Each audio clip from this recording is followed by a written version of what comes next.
if you're a fisherman or a novice fisherman or a pro fisherman, I really like our Red RTV on how it lays out. And I just looked at this. I said, damn, this would make a good fishing lure. I just peeled this off, and this is so sick. Like, look at this.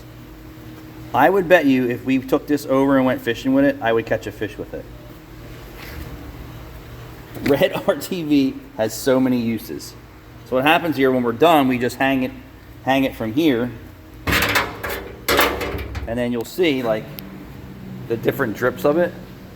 And if I find another spot, like right here, look, I'll peel that right off. Look at the cool stuff that you can make with Red RTV silicone. And then I'll try and get some off the other side. And then the guys wipe it on here. But look at that. So instead of you having to pay for fishing lures, you can custom make your own. But this one right here, I was like, damn, this would be sick. The fish never eat your fishing lures. Doesn't matter. It's still further than that. What do you mean?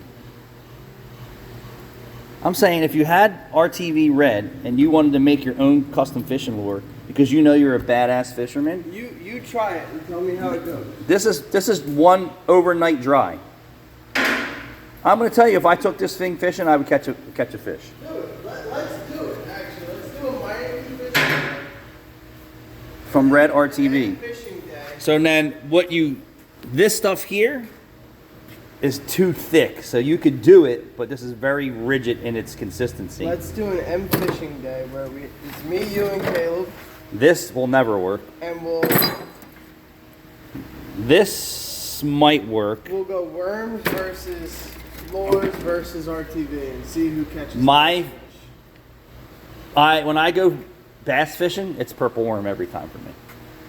I was gonna say Or a crankbait. when I'm trying to catch sunnies, I just go with Sunnies, you can catch sunnies with like corn, bread. worms. I just use worms. Barely have luck with worms. I always catch stuff. It seems like they strip the shit out of the worm before they get on my hook. They do. I'm just a big fish. What I do is normally people just put one piece of the worm through the hook. I just loop it over and then push it all the way up the hook. Kind of annoying when they just because the sunnies sometimes are so small that they're just piranha in your stuff. All right, for sure. I fish that often, but I do like it sometimes. I hated it when the kids were little. It's common. In the weeds, stuck on something, stuck on their shirt, That's stuck on their brother. Yeah, and every time I would take my daughter bass fishing, she would catch a fish every time. Me, hit or miss. Out of luck. Yeah, I think I'm too impatient when I'm fishing for bass. You are.